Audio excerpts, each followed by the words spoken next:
करते हैं, अब आगे बढ़ते हैं और मार्केट फंडामेंटल आउटलुक 2025 इन सब पर बातचीत करने के लिए हमारे साथ प्रकाश दीवान जुड़े हैं। Prakash ji, good morning. बताइए 2025 के लिए सबसे पहले तो एडवांस में आपको न्यू ईयर विशेस और मेरी क्रिसमस। 2025 के लिए आपकी टॉप थीम्स क्या होंगी? Good morning, Anuj. Merry Christmas and Happy New Year in advance to you as well. और मैं चाहूंगा कि 2025 2024 जैसा ही शानदार रहे और उससे बेहतर रहे। लेकिन टीम्स डिस्कस करने से पहले एक ही चीज कहना चाहूंगा कि मेरे हिसाब से 2025 में दो बहुत बड़े इवेंट हैं। एक रेगुलर इवेंट है लेकिन उसकी अहमियत बहुत बढ़ चुकी है, वो है हमारा बजट, यूनियन बजट जो 1 तारीख को है। और ऑफ कोर्स हम तब बारीकी से इसको भी इसका आकलन करेंगे जब अनाउंसमेंट्स आएंगे।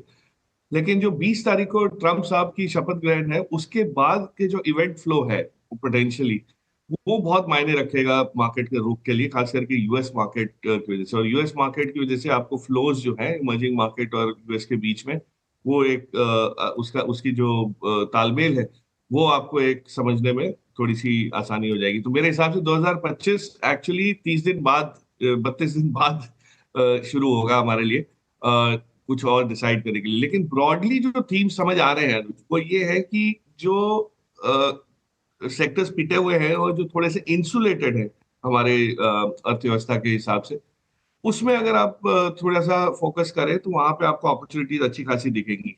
And by virtue of that मैं ये कहना चाहूंगा, जैसे कैपिटल गुड्स है, इंडियन केपेक्स रिवाइवल के हिसाब से अगर आप देखें, कहीं ना कहीं कंजम्पशन भी एक रिवाइव होने के आसार दिखना शुरू हुए। रूरल में है, अर्बन में अभी भी नहीं आया है। और जो ऑयल मार्केटिंग कंपनीज को देखें अगर आप, तो वहां जहाँ अंडर रिकवरीज हैं एलपीजी को लेके, ये वो हमारे सब डोमेस्टिक इश्यूज हैं।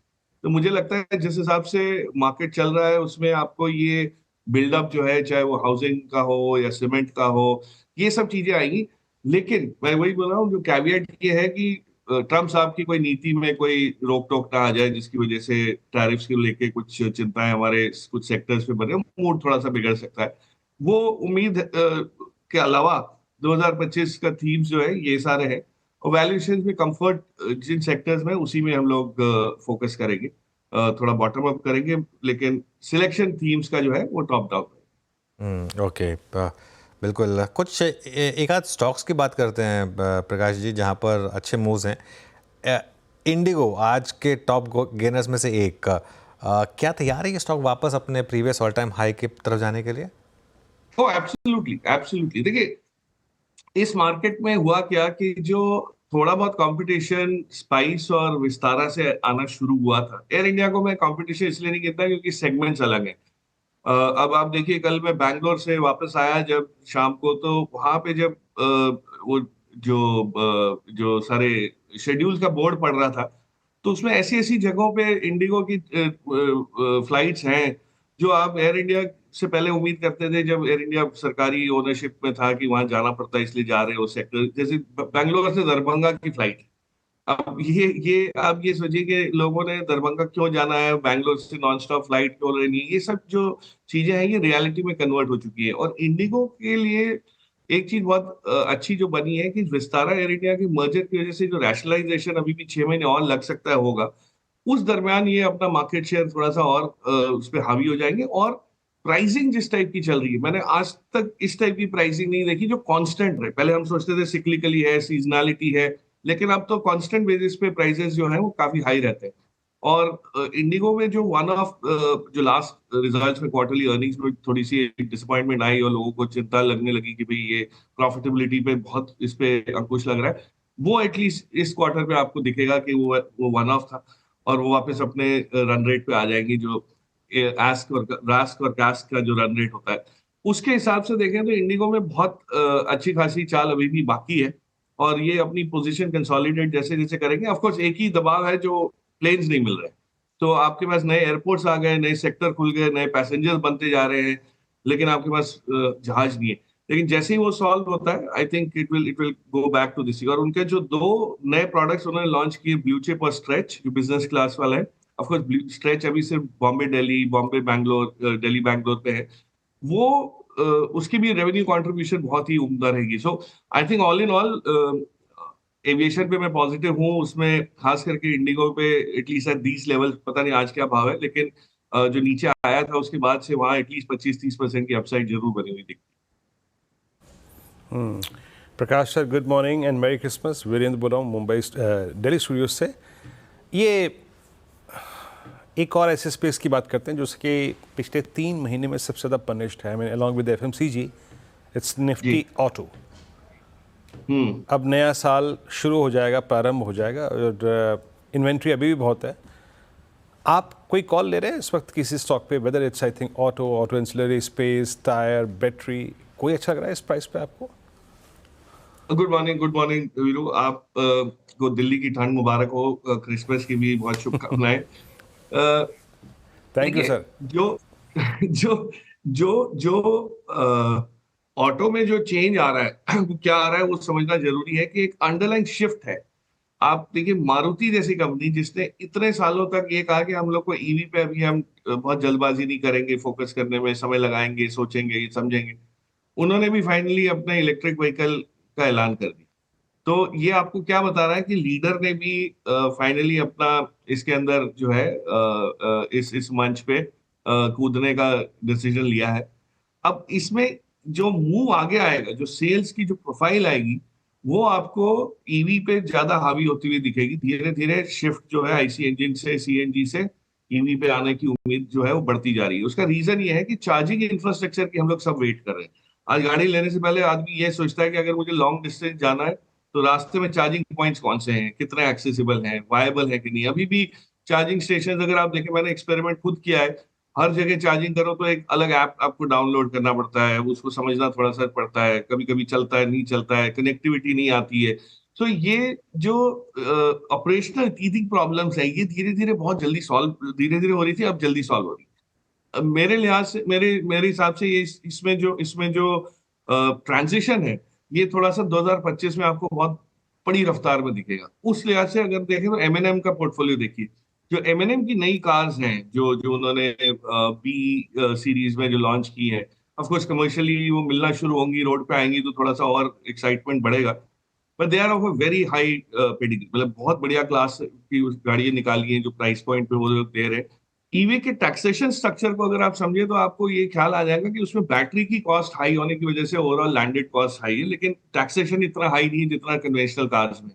तो उसका एडवांटेज आपको दिखता रहेगा जैसे जैसे बैटरी कॉस्ट नीचे आएगी। तो I think Mahindra and Mahindra, Tata Motors of course has a very good portfolio, लेकिन टाटा मोटर्स की गाड़ियों का जो सेल है वो शायद महिंद्रा की गाड़ियों के सेल से इन वैल्यू टर्म्स सेम ना रहे। तो रफ्तार जो है वो महिंद्रा और टाटा मोटर्स के कई और पहलू हैं जिसकी वजह से थोड़ी सी मार पड़ जाती है। कभी जेएलआर के नंबर्स ठीक ठाक नहीं आते, ग्लोबली कुछ इशू हो जाता है। Mahindra is very domestically focused, तो I think 2025 will be the year for Mahindra, and खास करके वो इलेक्ट्रिक कार्स के बलबूते। तो बट थोड़ा सा वेट कर ले, बैटरी कॉस्ट कैसे घटती है, कहाँ घटती है, किस ऑपरेशनल एफिशिएंसी से की वजह से घटती है, वो थोड़ा सा समझ लें। बट आई थिंक एट 3000 सब 3000 लेवल्स एमएनएम आपको बहुत अच्छा एक, ऑफ कोर्स इस साल का भी बहुत अच्छा परफॉर्मेंस रहा है इसमें, लेकिन जो इसमें वैल्यू है उससे आपको अभी भी यहाँ शायद मार्केट आउट परफॉर्मेंस दिख सके अगले एक साल। अच्छा, अगला प्रश्न सर थोड़ा सा वाइड है, जिसमें capex worries, government spending, private capex को लेकर आपने सिमंस की टिप्पणी को सुना भी होगा। एक तो ये कैपिटल गुड्स पे आपका टेक। दूसरी बात ये है, हमने चाहे वो सभी कंपनियों के केस में पढ़ लिया, रेलवेज़ को लेकर और रेलवे के स्लो डाउन को लेकर इन सभी कंपनियों ने टिप्पणी करी। अब रेलवे तो हमारे पास पूरा का पूरा एक स्पेस है।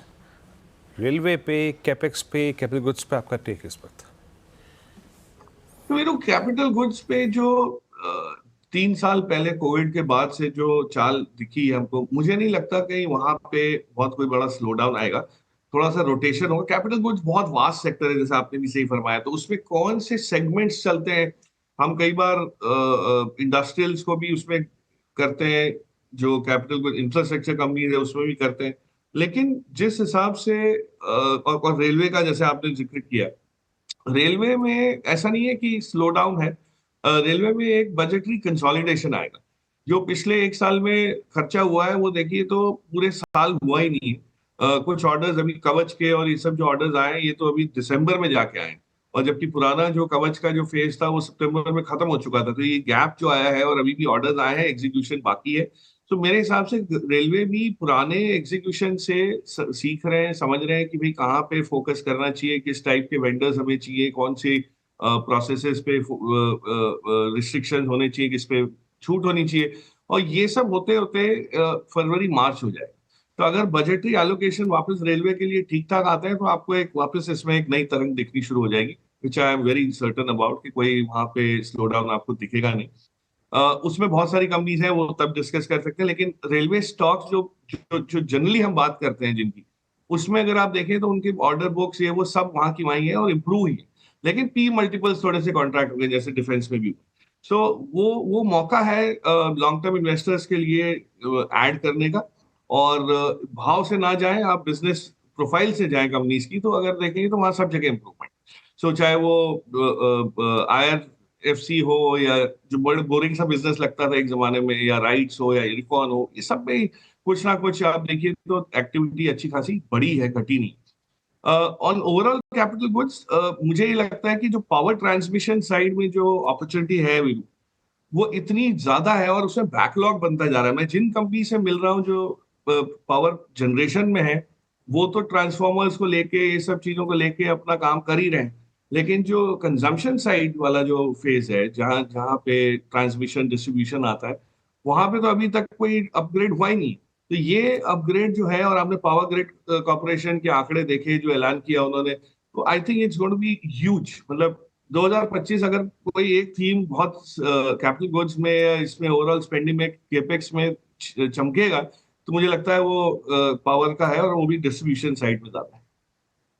ओके, चलिए प्रकाश जी, बहुत बहुत शुक्रिया हमारे साथ जुड़ने के लिए, और आपको फिर से एक बार नव वर्ष की शुभकामनाएं। Thank you, Alex. ओके, चलिए अब आगे बढ़ते हैं और हमारे साथ